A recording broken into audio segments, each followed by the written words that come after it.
Gonna here.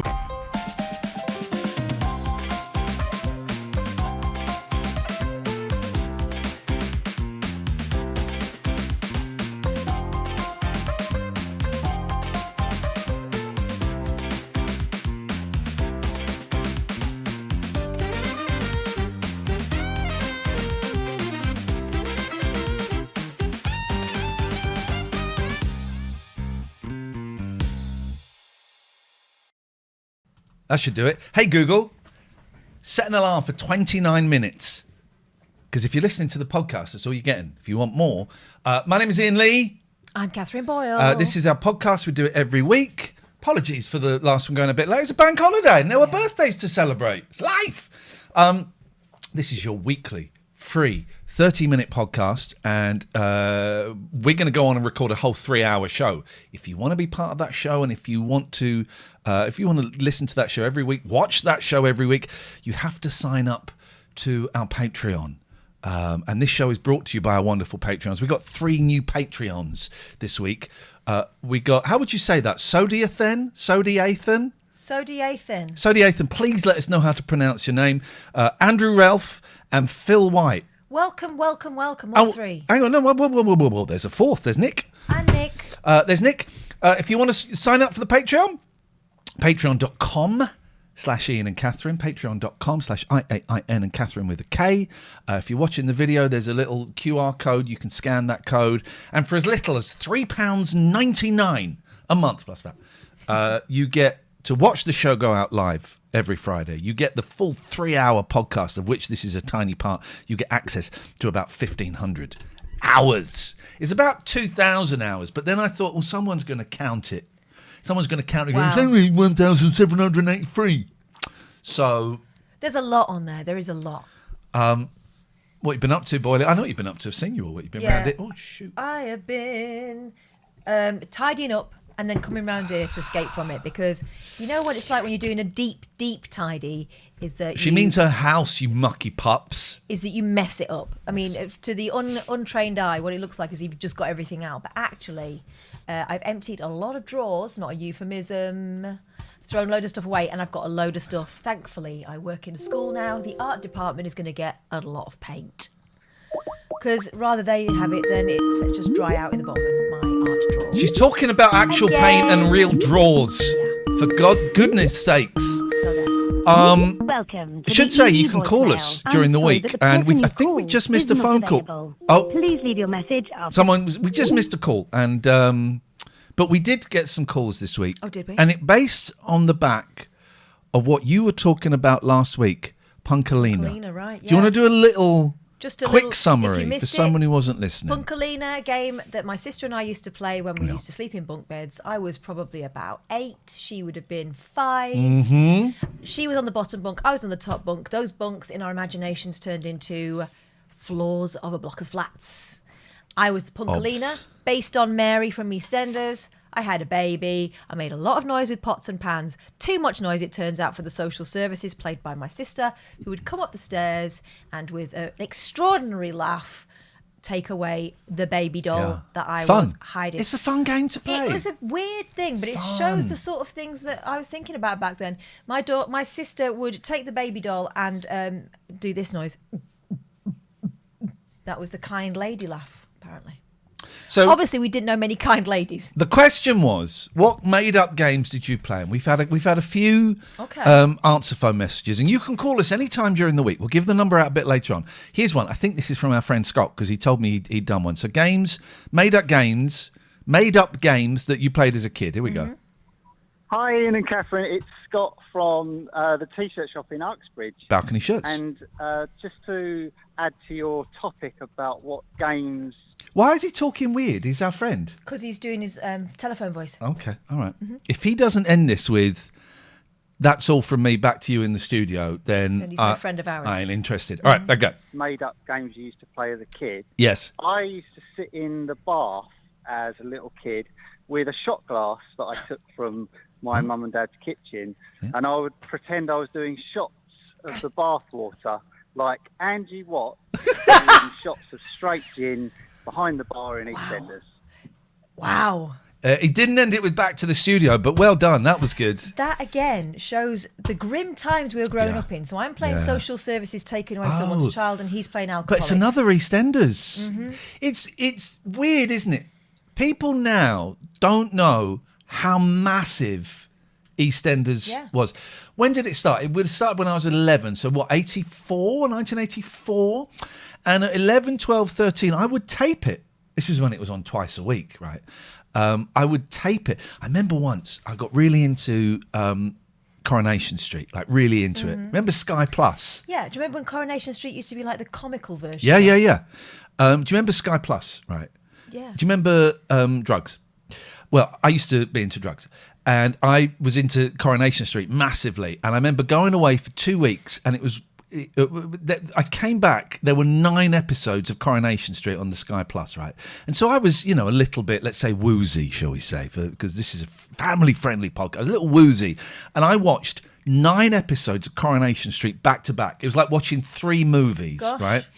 I think that qualifies you to call yourself a Mancunian. I think it qualifies me for a blue badge. But, so I did these. So I'm in... It's like I've gone through the portal So I've watched these, and I'm a little bit woozy, a little bit lightheaded. And then it's when I lived in North London, I went to the local Sainsbury's, right? A little bit woozy, doing a shop. In front of me, at the till, is Dev. Stop. It's actual Dev. That's the second mention of Dev Allahan I've had this week. Shut up. True. Even he doesn't get mentioned. My cousins and my auntie, one of my aunties came to see us. Tonight's show is called Dev, right? And one of my cousins works in Asda. Yes. In fact, she's in charge of Georgia Asda at this particular. Is that who it's named after, George Asda? Is that where the name Asda comes from? Is it an Asda family? Yeah. Like No, Sainsbury's and know. Tesco's? I don't know. I'm not. You'll have to ask our Helen about that. Anyway, Okay. Helen runs a very nice Georgia Asda department in a big Asda supermarket in Manchester. Yeah. And it's frequented by actual celebrities. So you've got Okay, go on. Mother Malone from Gogglebox. You know, one who's... I don't really know the Yeah, you Gogglebox. do. You know, the one who's got a husband that looks like a sort of bulldog, and they've got loads of dogs. Oh, Dave. they're the ones with cakes. Yes, they're the one with the cakes. She's very nice. She likes to go in Georgia Asda there. I wouldn't class these as celebrities. Not My like cousin would. Cary Grant. Also, who goes in there? Fizz from Coronation Street. She's a good friend of the show. And Dev Allahan goes in there. Yeah. They love celebrities. What is it? All right. Well, listen. This isn't going to be. This wasn't going to be the question. Now it is. Right. Your Dev stories. Your Dev stories. 0203 286 6370. If you're watching now live, you can call. If you're listening during the week, call up. Dev, what's your Dev story? Dev is kind of David Essex up north, isn't he? He was the new Mike Baldwin. Mike Baldwin was supposed to be the smoothie southerner. Yeah. Little bit of a spiv. Yeah. Dev took it over. Is he still in it? I don't watch telly. We started watching because all we'll watch are what's the one with Natalie Casey? Dinner dates. Dinner dates. 4 in a bed. Yeah. You can hear my kids running around. Place in the upstairs. Sun. Place in the Sun. That's it. And it's like we got to watch something. We tried. What was that? Slip. Yeah. Program. Again, this is this 30-minute podcast. You can listen to with your kids. So we'll be careful. But it's a woman who every time She has fun. Every time she reaches the end of her fun, let's just say it reaches the climax of her fun. She quantum leaps. Yeah, she goes into the multiverse. Except she's not a different person. She's herself, but she's, she's then in a relationship with... She's not quantum leaping. No, not quite. So then she's in a relationship with the person she's just had the fun with, like a permanent one. And the first one was great. Second one was fun. The third one was so boring. And I went, do you know what? I'm out. I'm bailing out. Was it called Slip? I'm bailing out. Give it another go. I just think maybe it was a difficult third episode. I found it boring. So we tried that. And then it was like, it's been about a year since we watched what I like to call Maths Oz, Married at First Sight Australia, you guys will know it as, and 90 Day Fiancé. We got into those and then you started feeling guilty about it. No, I didn't feel guilty. I felt manipulated because it was all fake. And then I said, but are we ready? Are we ready to get back into the dating game in terms of watching television? And I said, I've been knocking about a bit with Alex Lowe and his wife, and Oh, they are I'm so banging sorry. to Love is Blind. we should get, it just reminds me, we should try and get Barry from Watford on the show. I don't know why I thought that. No, unrelated thought. Unrelated thought. Anyway, so that was at the forefront of my mind, and I suggested it, and we watched maybe 10 minutes of it before we got bored. Oh no, we got distracted when what Love is Blind are we talking about? Yes. We got distracted, something happened. Yeah, Kittens. you need to go back in. You're not, are you? It was the annoying bit at the beginning of all of these reality TV shows where they all get together, they all have well, they don't. The men get together, the women get together, and they're all excited about it, and they're doing that kind of, oh my God, I can't believe it, that thing. They need to calm down, I reckon, by about 3 episodes before you get the full feeling. I don't know. I just don't. I've come to the conclusion I just don't like a lot of stuff. Saying that, my boys 12 and 14, we watched the Faith game, what's it called? Sixth Sense last night. We watched Sixth Sense last night. They'd never seen it. I was worried it'd be a bit slow. I haven't seen it since it came out. And I'm going to say it's a perfect film. It's brilliant. It's perfect. And even when you know, it's still especially genius. when you know and you're watching it back.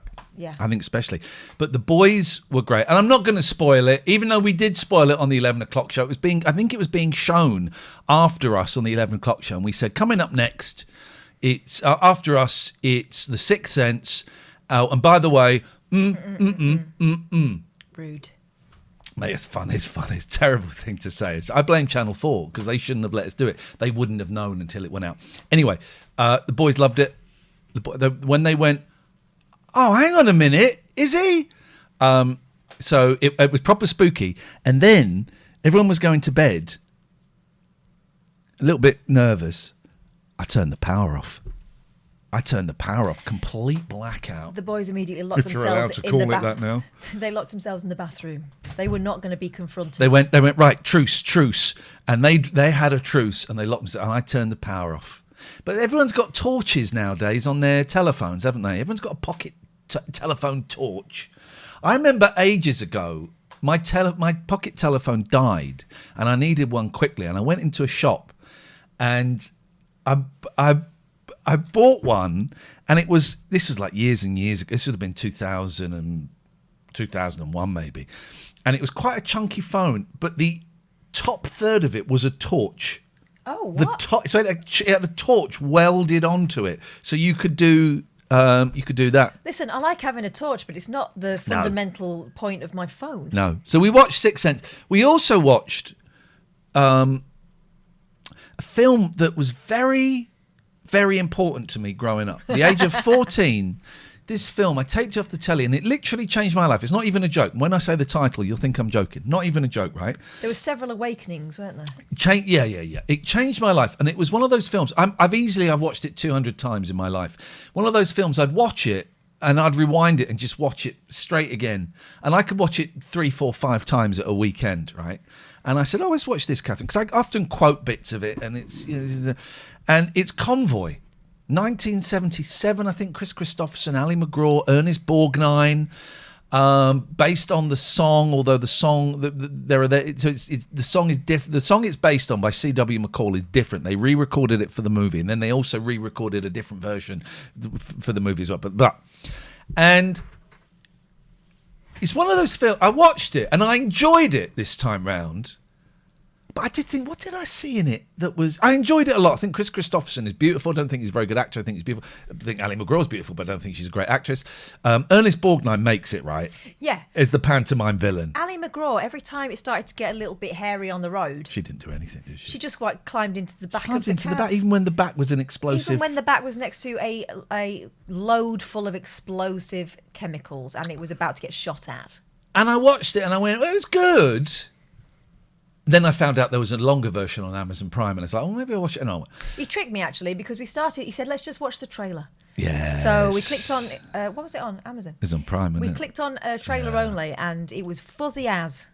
So he said, let's just watch the first 5 minutes of the real thing and see if you like it. Just the first 5 minutes.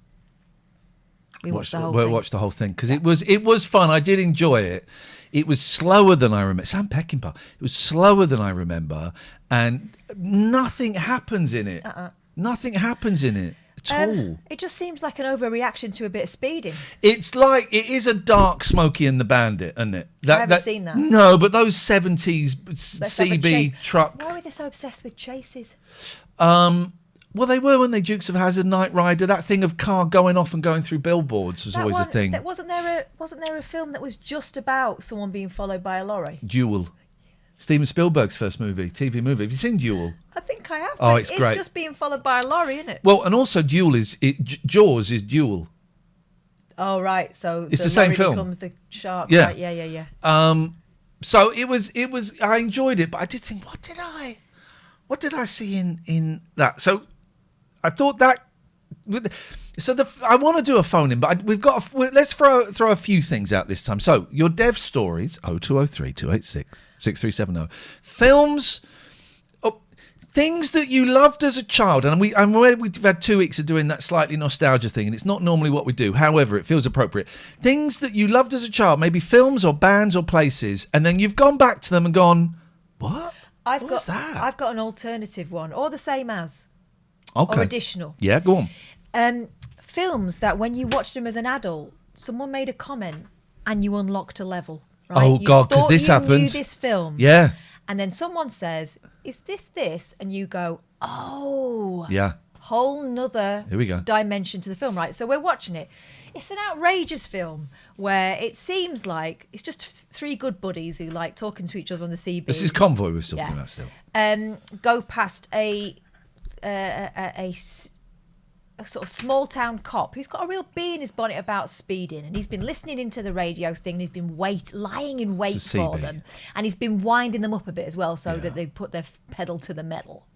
Pedal to the pedal metal. to the metal. Metal. Pedal to the metal. Well, it doesn't make sense. Why is there are they pushing the saying it in pedal to the metal? No, they say metal. Pedal to the metal. They don't say metal Yes, in America. they do. They Of don't course they do. say so anyway, and then he goes, oh, gotcha. And then there's a load of chasing, and he seems really angry about the speeding. And, speeding is a problem. It's antisocial, and it can be deadly. But he's he's been lying in wait for years for these guys. Anyway, then they end up going to... I'm not going to spoil the whole film for you, but you've had 40 You are actually years. telling the story slower than the film. You've had 40 years. They end up in this sort of roadside cafe. 47 Chris years. Christopherson meets a sexy lady, takes her off to his cab because he's a classy guy. Help me unwrap the present. While they're very slowly taking their clothes off, and it's very slow. Very slow romantic. indeed. It's not romantic, it's weird. And she looks strange and upset all the way through it. The cops turn up, and there's a big old barroom brawl. And towards the end of the brawl, Christopherson and the lady, who is still looking a little bit upset and weepy, come back from the cab, and the copper is now handcuffed to a stool at the breakfast bar thing, right? And he says to her, quick, get me out of here. And have you got a nail file? And he's speaking to her in a sort of, I thought, over-familiar manner. Yeah. Where have you been? All this kind of stuff. And I said to him, are they married? He went, no, don't be daft. Of course they're not. Then he Googled Seen it. this film 200 times. Then he Googled it. They're married. And I tweeted it. One person went, well, duh. But loads of other people, 3, went, oh, I never knew that. Changes the whole movie. Explains why he's annoyed. Changes the whole movie. So, let's throw a lot of things out today. And if you're listening to this, get the phone number, pause and phone us. And I won't only answer on a Friday night. You can call live, by the way, 7 till 10 on a Friday. So, dev stories, things that you went back to that you were obsessed with as a kid and went, huh? And can you name a perfect movie? We'll rip your suggestions to pieces and tell you why it's not. Be prepared for that. I would say Sixth Sense is a perfect film. Also, if you've had a late revelation, let's hear that one too. You know how to get in touch with us. 0203 286 6370. I'm feeling a little bit anxious. I got new glasses this week. I was very excited. I went and got my eyes tested. I went to the small boots. I shouldn't have gone to the small boots. I went to the small boots, got my eyes tested. And it turns out I forget where and when I've got my eyes tested, because he said, oh, you were last tested 2 years ago in a boot. And then I handed him the glasses. He said, oh, these are Specsavers. And I remembered, actually, I'd gone to a Specsavers in between. So I don't, anyway. I wish I'd gone back to Specsavers now. But so I went and he got my, he said, right, okay, yeah, your prescription's gone up, so we'll do readers and computer glasses. So your computer. Right. And so I got the glasses maybe yesterday or the day before, I don't remember. And the readers, chef's kiss. Well done, John Boots, for that. Perfect. Absolutely perfect. I can read the clarity of the reading. The computer glasses. I'm sat at the computer. Well, I was working in the office. I had the new computer glasses, and I was thinking, I don't. Yeah, well, it must be better. It must be better. And then I've been sat here. You came in, and for about an hour, these are the old glasses. The old glasses I'm wearing.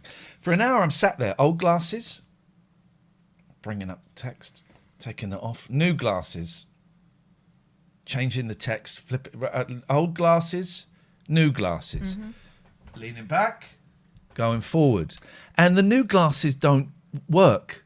They make. Oh my God, they're not readers. They make the keyboard on my computer beautiful. It's so clear. It's so clear. But the screen for text is a little blurrier. And also, if I lean back on my chair with the old glasses, that's perfect. Well, it's not perfect, actually. It's a little bit small. But if I'm watching a YouTube video from this position, it's great. Great, Got to stop doing the chef's kiss. Do chefs actually... I think it's probably being outlawed now. You don't want to it's fleas, isn't it? Spittle in the kitchen. That was my nickname at school. So the new computer glasses, they're too close. Yeah. They've made them too close. And so I have to go back. Oh, I'm so anxious. Because what if they just go, well, yeah, but that's what you told us to do. No, they won't. Well, what will they say? They'll say, I'm terribly sorry about that, sir. Let's redo these. What does that They're mean? Professionals. They're glasses makers. What does that mean, redo them? They'll have to redo your lenses. But what have I done wrong? Because I always get nervous. There's nothing more anxiety-inducing than the eye test. Because you think, shit, if I... I'd say one of them is more anxiety-inducing. But if you... Well, no, it's not. It's fun. If... I wouldn't like it.